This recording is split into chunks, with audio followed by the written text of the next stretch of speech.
या वैदिक सभ्यता।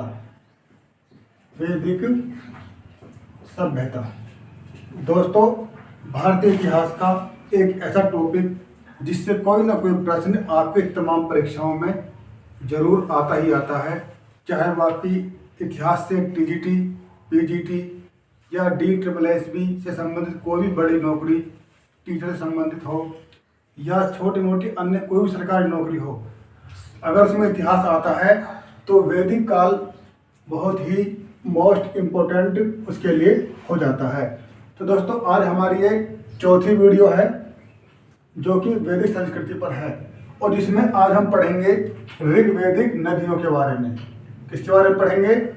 ऋग्वैदिक नदियों के बारे में पढ़ेंगे। तो ऋग्वेद काल में कौन कौन सी नदियाँ थी और उनके प्राचीन नाम क्या थे और आज उनके आधुनिक नाम क्या हैं। ऋग्वेद में कितनी नदियों का वर्णन है और वैदिक संहिताओं में कितनी नदियों का वर्णन है और ऋग्वेद के नदी सूक्त में कितनी नदियों का वर्णन है। आज की क्लास में हम ये सब जानेंगे विस्तार से। तो देखिए सबसे पहले हम पढ़ेंगे ऋग्वैदिक नदियों के बारे में। तो देखिए सबसे पहले आपको क्या बात याद रखनी है। तो देखिए वैदिक संहिताओं में, किसमें? वैदिक संहिताओं में कितनी नदियों का वर्णन है ये बताइए।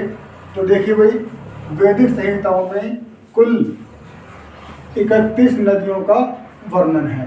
ठीक है, 31 नदियों का वर्णन मिलता है वैदिक संहिताओं में, ये आपको याद रखना है। ठीक है, तो यदि आपसे पूछा जाए कि वैदिक संहिताओं में कितनी नदियों का वर्णन होता है तो आपका जवाब हो जाएगा 31 नदियों का। ठीक है, और उसके बाद देखिए ऋग्वेद में, जो ऋग्वेद है, ऋग्वेद में कितनी नदियों का उल्लेख है तो आपका जवाब हो जाएगा 25 नदियों का। ठीक है, तो ऋग्वेद में कितनी नदियों का उल्लेख है? 25 नदियों का उल्लेख मिलता है ऋग्वेद में। अब देखो इसमें भी आपको एक बात याद रखनी है, जो इन 25 नदियों की लिस्ट है, जो इन 25 नदियों की सूची है, उस सूची में पहले स्थान पर कौन सी नदी आती है और अंतिम स्थान पर कौन सी नदी आती है, ये भी आपको मालूम होना चाहिए। तो देखिए भाई ऋग्वेद में वर्णित 25 नदियों में प्रथम स्थान पर जो नदी आती है वो आती है गंगा। कौन सी आती है? गंगा। ठीक है, और अंतिम कौन सी आती है और अंतिम स्थान पर कौन सी आती है? अंतिम स्थान पर आती है गोमल। कौन सी आती है? गोमल। तो आपको ये याद रखनी है। ठीक है, तो कहने का मतलब क्या है कि वैदिक संहिताओं में 31 नदियों का वर्णन मिलता है जबकि ऋग्वेद में 25 नदियों का वर्णन मिलता है और उन 25 नदियों में या 25 नदियों की सूची में प्रथम स्थान पर गंगा का स्थान है और अंतिम स्थान पर गोमल है। ठीक है, ये आपको याद रखना है। और देखिए एक पॉइंट और आपको याद रखना है, ऋग्वेद में एक सूक्त है नदियों के लिए, इसका नाम है नदी सूक्त। ठीक है, तो नदी सूक्त में कितनी नदियों का वर्णन है? तो नदी सूक्त में 21 नदियों का वर्णन है, ये भी आपको याद रखना है। ठीक है, तो ऋग्वेद में बहुत से सूक्त हैं, जैसे कि पुरुष सूक्त में 4 वर्णों का उल्लेख मिलता है, ब्राह्मण, क्षत्रिय, वैश्य और शूद्र का वर्णन मिलता है। उसी तरीके से नदी सूक्त में नदियों का वर्णन मिलता है जो कि ऋग्वैदिक कालीन नदियां थी। ठीक है, तो कुल कितनी नदियों का उल्लेख मिलता है नदी सूक्त में? 21 नदियों का। ये नदियों के बारे में 3 पॉइंट मैंने आपको बताए, ये तीनों ही आपको मालूम होने चाहिए। कभी कभी क्या है कि कूट के रूप में या मिलान के रूप में ये आ जाते हैं। तो देखिए वैदिक संहिताओं में 31 नदियों का उल्लेख है, ऋग्वेद में 25 नदियों का उल्लेख है जबकि ऋग्वेद के नदी सूक्त में 21 नदियों का उल्लेख है। और आपको ध्यान रखना है तो ऋग्वेद में 25 नदियां हैं, उनमें से पहले स्थान पर गंगा आती है और अंतिम स्थान पर गोमल आती है। ये तरह छोटी छोटी बातें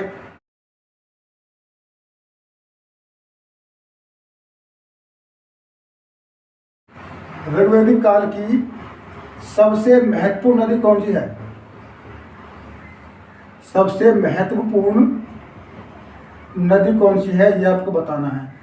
तो देखिए भाई ऋग्वैदिक काल की सबसे महत्वपूर्ण नदी कौन सी है? तो आपका जवाब हो जाएगा सिंधु नदी। ठीक है। अगर एक क्वेश्चन आ जाए कि ऋग्वैदिक काल की सबसे महत्वपूर्ण नदी का नाम बताइए, तो आपका जवाब क्या होना चाहिए? सिंधु नदी।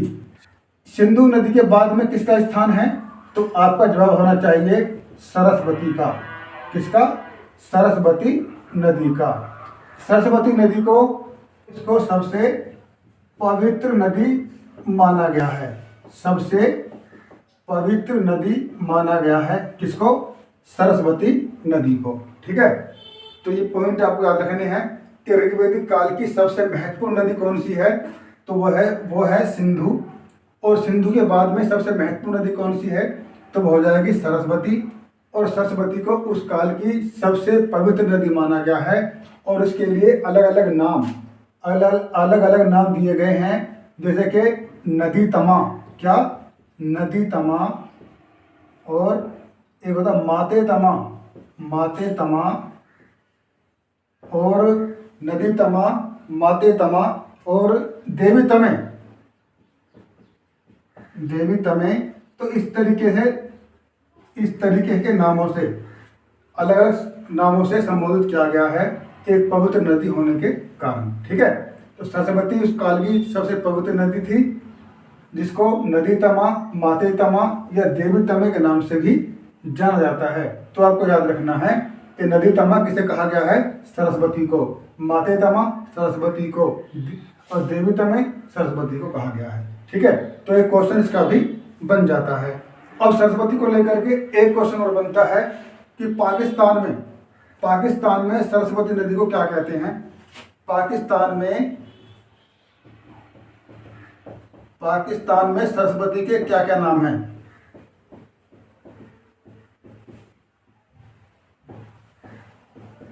तो देखिए, पाकिस्तान में सरस्वती नदी को क्या क्या कहते हैं? तो देखिए ये नाम है। एक तो का नाम हो जाएगा इसमें नाडा। एक होता रैनी, एक होता वहिंदा और एक और होता है हाकड़ा। ठीक है। तो नाड़ा, रैनी, वहिंदा और हाकड़ा नामों से पाकिस्तान में सरस्वती नदी को जाना जाता है। तो ये आपको याद होना चाहिए। ठीक है। तो पाकिस्तान में सरस्वती नदी को किस नाम से जाना जाता है? तो देखिए नाड़ा, रैनी, वहिंदा और हाकड़ा, ये नाम किसके हैं? सरस्वती के ही हैं। और इसे कहाँ पुकारते हैं? पाकिस्तान में। हमारे यहाँ क्या कहते हैं? सरस्वती, नदी तमा, माते तमा, देवी तमे। लेकिन पाकिस्तान में नाडा, रैनी, वहिंदा, हाकड़ा के नाम से इसको जानते हैं। ठीक है। तो ये तो रही छोटी बातें नदियों को लेकर के। तो देखिए सबसे पहले जो आर्य भारत में आए थे, तो उन्होंने अपने रहने के लिए कौन सा स्थान चुना था? तो वो उस स्थान का नाम था सप्तसैंधव प्रदेश। क्या नाम था? सप्तसैंधव प्रदेश। तो यहाँ पर लिखता हूं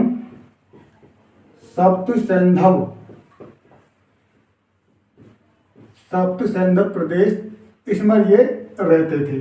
प्रदेश ये था सिंधु नदी और उसकी सहायक नदियों का क्षेत्र। ठीक है। तो जब आर्य भारत में पहली बार आए थे, तो उन्होंने अपने रहने के लिए आवास के रूप में सप्तसैंधव प्रदेश को चुना। और ये कहाँ पर था? सिंधु नदी और उसकी जो सहायक नदियां हैं। ठीक है। सहायक नदियां हैं और उनके आसपास के जो क्षेत्र थे उनको चुना रहने के लिए। और उसी को हम क्या कहते हैं? सप्तसैंधव प्रदेश के नाम से जानते हैं। ठीक है। तो चलिए अब हम देखते हैं नदियों के प्राचीन नाम और उनके आधुनिक नाम। परीक्षा में काफी क्वेश्चन आते हैं प्राचीन नाम और आधुनिक नाम को लेकर के, ऋग्वैदिक काल में उसका क्या नाम था और आधुनिक काल में उसका क्या नाम है। तो अब हम बात करेंगे ऋग्वैदिक कालीन नदियों के नाम को लेकर के। ठीक है। तो नदियों के वर्तमान में नाम क्या हैं और उनके प्राचीन नाम क्या थे।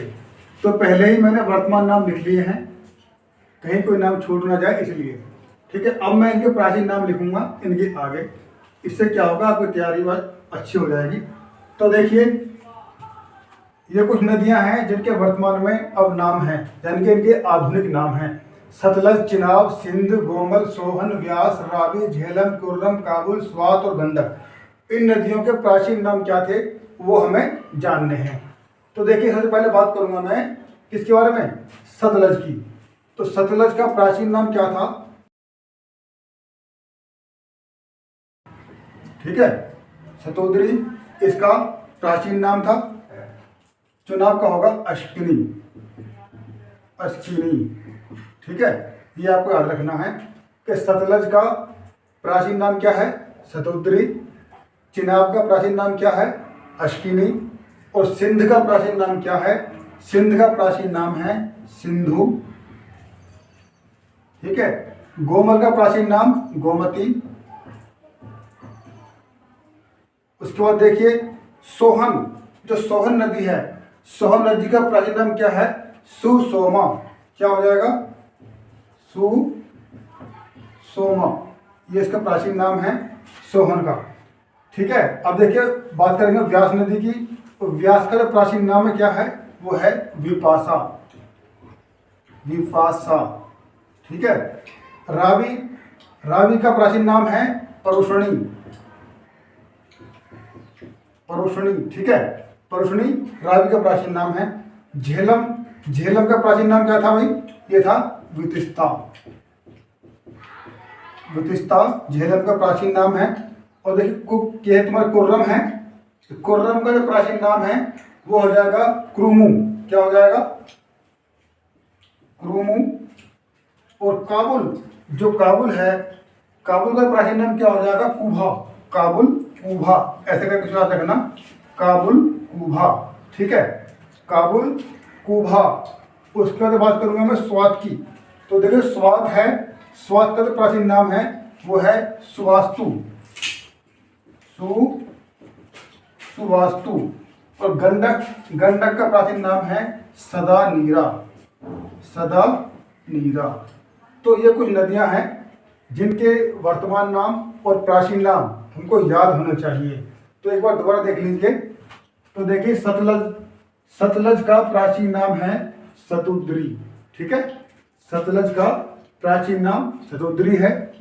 चिनाब का प्राचीन नाम अश्किनी है। सिंध का प्राचीन नाम सिंधु। गोमल का प्राचीन नाम गोमती। सोहन का प्राचीन नाम सुषोमा। व्यास का प्राचीन नाम विपाशा। रावी का प्राचीन नाम परुषणी। ये वही रावी नदी है जिस पर दशराज युद्ध हुआ था, आगे पढ़ूंगा उसके बारे में, ठीक है, जो कि भरत वंश के राजा सुदास ने 10 राजाओं को पराजित किया था, हराया था। ये वही नदी है रावी। उस समय में इसका नाम था परुषणी, ठीक है। जब 10 राजाओं का युद्ध हुआ था तो रावी नदी का नाम क्या था उस समय, परुषणी, ठीक है। झेलम का प्राचीन नाम क्या है, वितस्ता, ठीक है। और कुर्रम का प्राचीन नाम क्या है, कुरुमु। झेलम नदी वही झेलम है जहां पर सिकंदर आकर रुक गया था, ठीक है, इसको पार करने में काफी समय उसने लगाया था। तो कुर्रम का प्राचीन नाम है कुरुमु। और काबुल का प्राचीन नाम है कुभा। और स्वात का प्राचीन नाम है सुवास्तु। और गंडक का प्राचीन नाम है सदा नीरा। तो ये नाम हैं जो कि आपको याद रखने हैं, इनके वर्तमान नाम और इनके प्राचीन नाम। इसके अलावा जो आपको याद रखने हैं, देखिए हमारा पड़ोसी देश है, कौन सा है वो, अफगानिस्तान। कौन सा है, अफगानिस्तान। अफगानिस्तान में कौन कौन सी नदियां बहती हैं ऋग्वैदिक काल की, ये आता है क्वेश्चन परीक्षा में।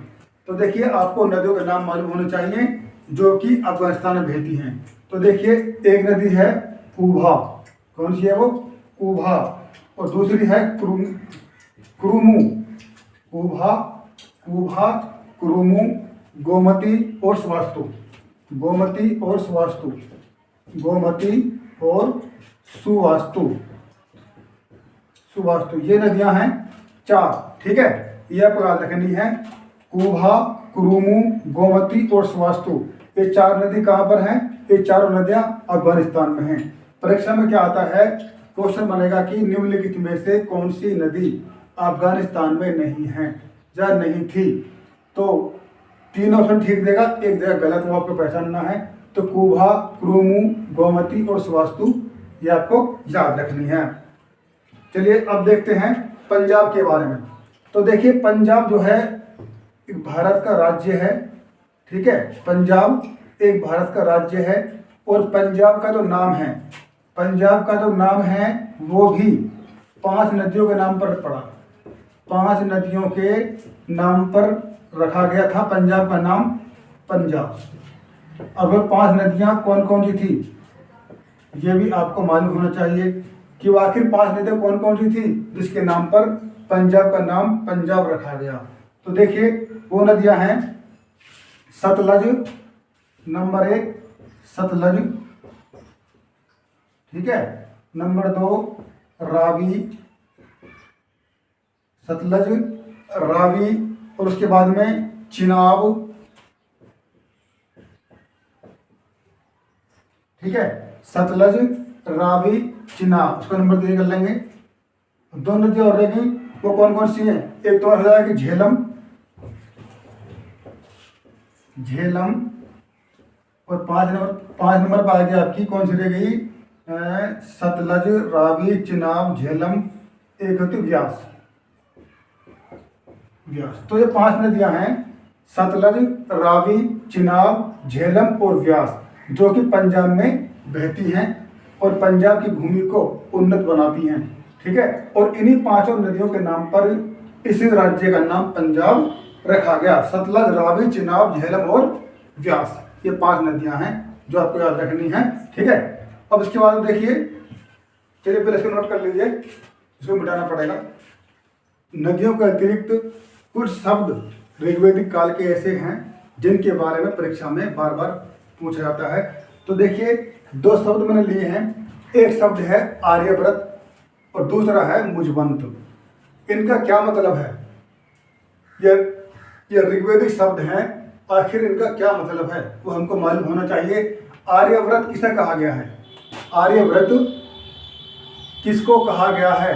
जो ये आर्यव्रत है एक क्षेत्र का नाम है, हिमालय से विंध्य पर्वत तक, ठीक है। हिमालय से विंध्य पर्वत तक तथा जो समुद्र है हमारा पूर्वी समुद्र से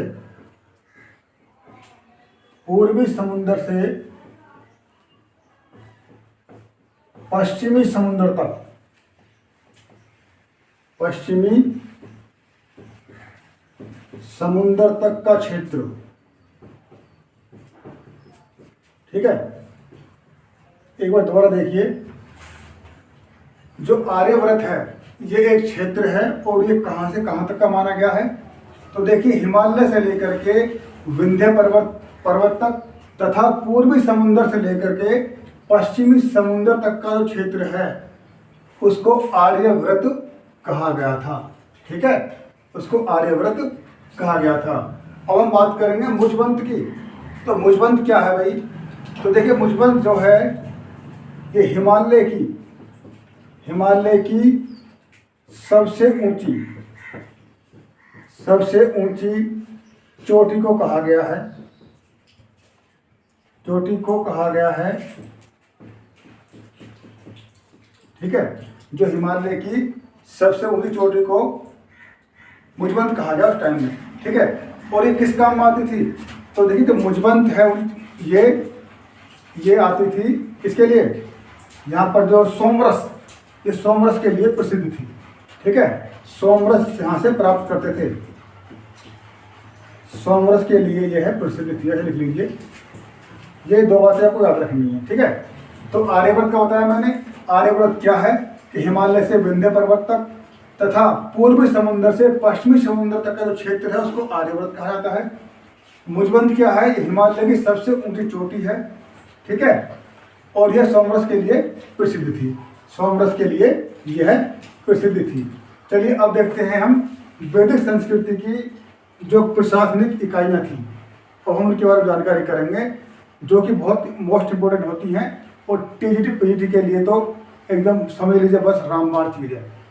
ठीक है, तो प्रशासनिक व्यवस्था क्या थी वो पढ़ेंगे हम अब। व्यवस्था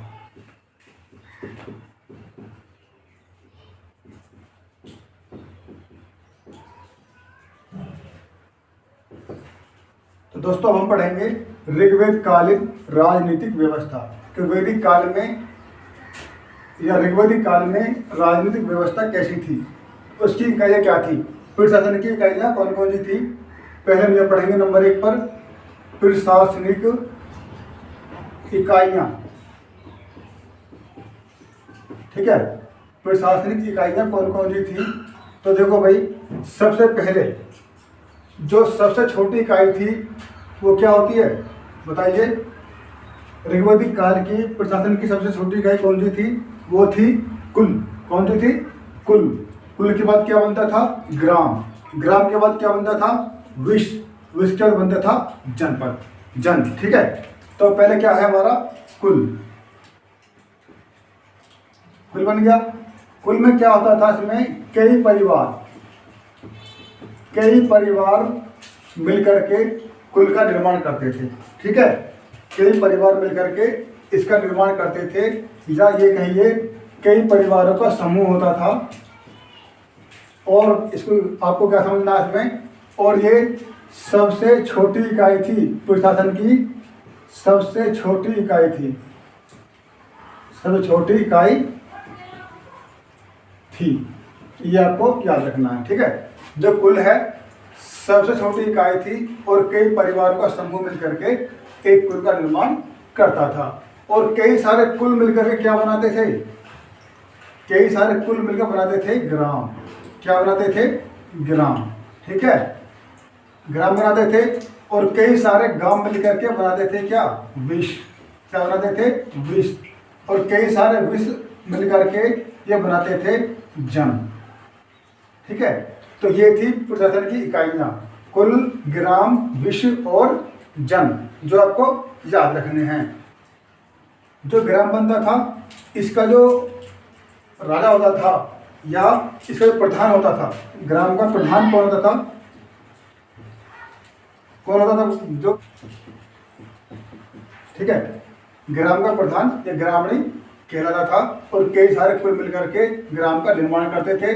और विश्व का जो प्रधान था वो कौन होता था, विश्व का प्रधान उसे कहते थे विश्वपति। क्या कहते थे, विश्वपति। और कई सारे गांव मिलकर के विश्व का निर्माण करते थे। ठीक है, या कई गांवों के योग से विश्व बनता था। अब देखिए, विश्व के बाद बना क्या, जन। कई विषयों के योग से ये अनेक विषयों का समूह, अनेक विषयों का समूह था। ठीक है, और इसके बाद में जो जन को लेकर के आपको पता होनी चाहिए, जो इसका मुखिया था, जो इसका मुखिया क्या कहलाता था, इसका मुखिया जो होता था उसे कहते थे जनपति।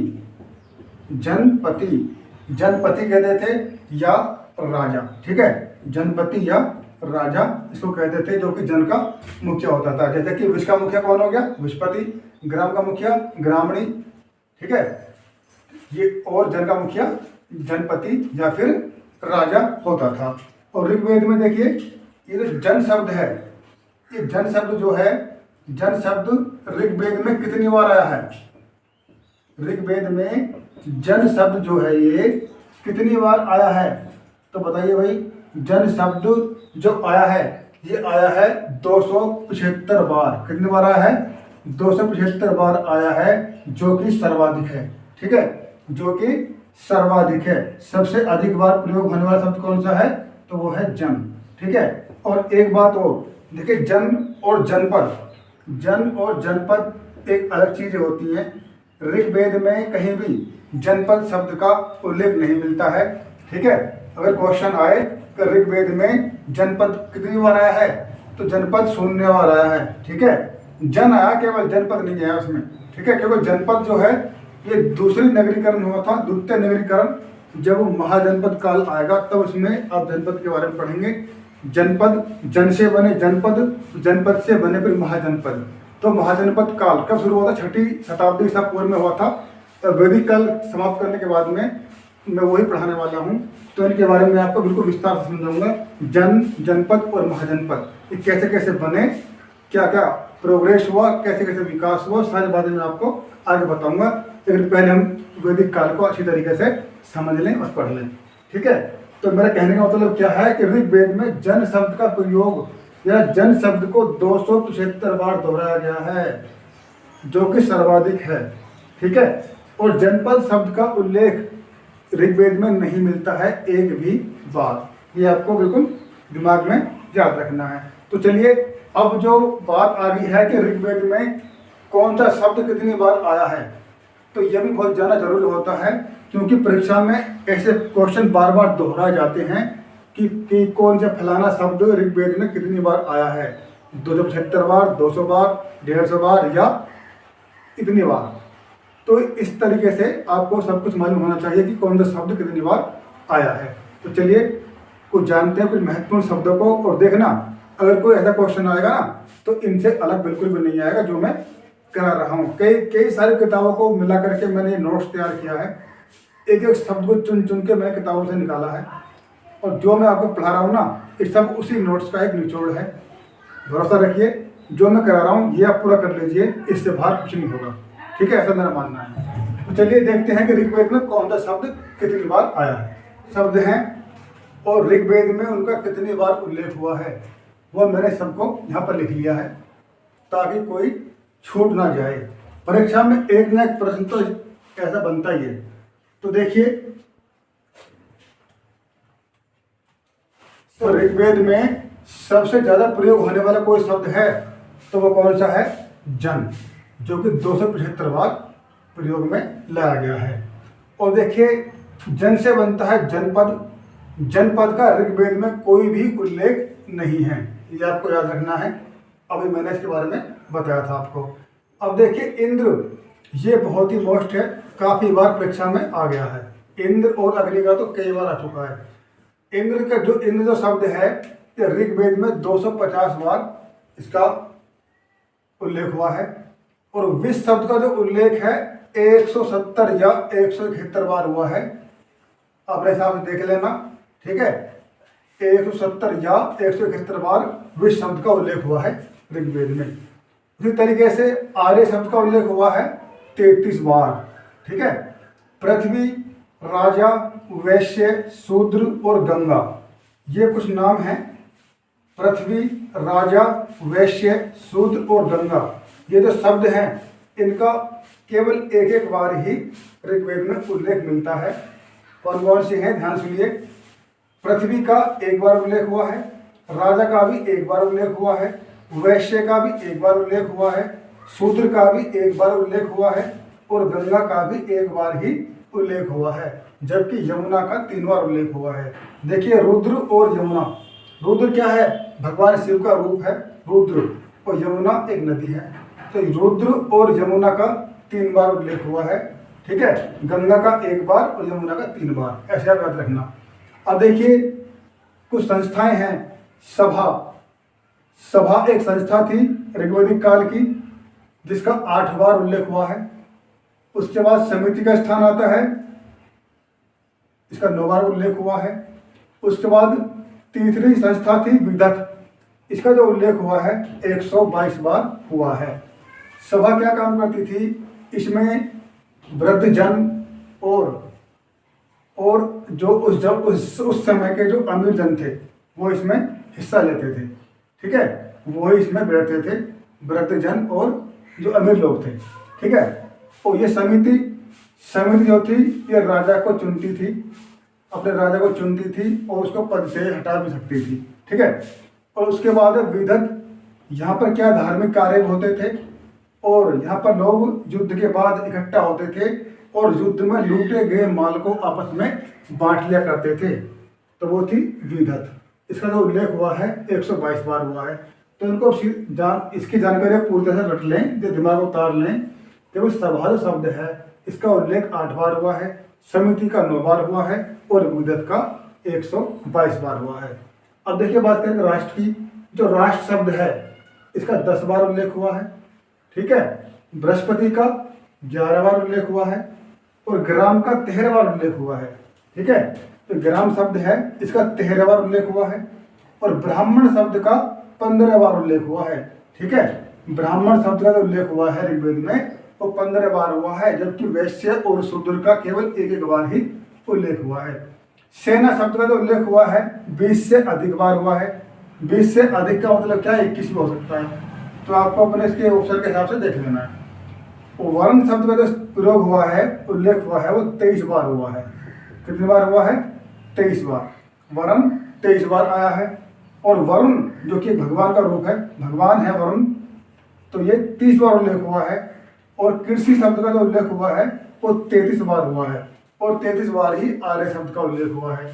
अब देखिए वज्र का जो उल्लेख हुआ है, जो कि भगवान इंद्र का एक हथियार माना जाता है, तो इसका वज्र का 45 बार उल्लेख हुआ है। और गढ़ शब्द का उल्लेख हुआ है 46 बार। और देखिए अग्नि वेरी वेरी मोस्ट इंपोर्टेंट, ठीक है, काफी बार परीक्षा में आ चुका है कि अग्नि शब्द का ऋग्वेद में कितनी बार उल्लेख हुआ है, तो ये 200 बार हुआ है। ठीक है। अब देखिए माता शब्द का जो उल्लेख हुआ है ऋग्वेद में वो हुआ 234 बार। ठीक है, जबकि पिता का जो उल्लेख हुआ है वो हुआ 335 बार। कैसे याद रखोगे? अब माता को याद कर लीजिए बस। माता का उल्लेख हुआ है 234 बार। अब देखिए इस 34 में एक जोड़ दिए 35 बन जाएगा, इस 2 में एक जोड़ देंगे तो 3 बन जाएगा। तो ऐसे करके याद कर लीजिए कि पिता का आपको याद हो जाएगा। ठीक है, तो माता का हुआ है 234 बार और पिता का हुआ है 335 बार। उसके बाद देखिए अश्व यानी कि घोड़ा, इसका जो उल्लेख हुआ है शब्द का वो 215 बार हुआ है। और गाय का जो उल्लेख हुआ है 176 बार हुआ है। गाय ऋग्वैदिक काल की पवित्र जंतु थी। ठीक है, यह गाय को पवित्र पशु माना गया है और उसका जो उल्लेख है 176 बार ऋग्वेद में हुआ है। और इसको अघन्या यानी कि ना मारे जाने वाला पशु माना गया है। और जो गाय को मारता था उसके लिए मृत्यु दंड या फिर देश से निकालने की भी सजा का प्रावधान बनाया हुआ था। ठीक है, यानी कि गाय का स्थान जो था वो मुख्य स्थान था। तो वृषभ का उल्लेख जो हुआ है 170 बार हुआ है। ठीक है, वृषभ का 170 बार उल्लेख हुआ है। तो दोस्तों ये थे कुछ नाम, कुछ शब्द। ठीक है, और ऋग्वेद में कितनी बार वो आए हैं ये हमने जाना। ठीक है, तो दोस्तों आशा करता हूँ आपके समझ में आगे होंगे। वीडियो को आगे पीछे करके आप इनको नोट कर लीजिए और इनको 1-2 बार पढ़ लेंगे तो ये आपको याद हो जाएंगे और कभी नहीं भूलेंगे। और जब आप परीक्षा में बैठेंगे ना तो देखना इनमें से एक नया क्वेश्चन आपको जरूर मिल जाएगा। तो दोस्तों आज की वीडियो को मैं यहीं पर समाप्त करता हूँ, वीडियो काफी लंबा हो जाएगा। ठीक है, अगली वीडियो में मैं लेकर आऊँगा आपको ऋग्वैदिक काल की जो सामाजिक व्यवस्था है, ठीक है, या ऋग्वैदिक काल के राजा और प्रशासनिक संस्थाएं, सभा, समिति, विधत, इनके बारे में विस्तार से बताऊंगा। और उसके बाद में एक युद्ध हुआ था, दशराज युद्ध, किस किस के बीच में हुआ, कहाँ लड़ा गया, किसकी हार हुई, किसकी जीत हुई, क्या कारण था इस युद्ध का, वो सारी बातें मैं आपको पढ़ाऊंगा। कुछ ऋग्वेद के शब्द हैं उनका क्या मतलब है उसके बारे में बताऊंगा अगली वीडियो में।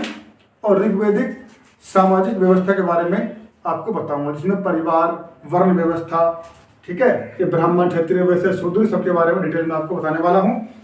कुल मिलाकर ये बात है कि संपूर्ण वैदिक काल मैं अपने YouTube चैनल मास्टर BSR पर आपको कराने वाला हूँ। आप यदि TGT, PGT की तैयारी कर रहे हैं, UP, TGT या PGT की तैयारी कर रहे हैं, तो TGT वाले, SST वाले हैं और वो इतिहास विषय पर है, तो बहुत ही अच्छी साबित होने वाली है उनके लिए, क्योंकि मैं TGT और PGT के हिसाब से ही लेकर ये चल रहा हूँ। और इसके साथ साथ यदि आप नेट, UGC नेट की तैयारी भी कर रहे हैं, तब भी आपके लिए ये बहुत अच्छी साबित होंगी। तो आप एक नोट्स बनाते चलिए, जो भी बातें बताई जा रही हैं नोट्स बना लीजिए और बारे बारे में पढ़ेंगे तो आप कभी भूलेंगे नहीं। तो दोस्तों इसी आशा के साथ मिलता हूँ अगली वीडियो में, तब तक के लिए नमस्कार।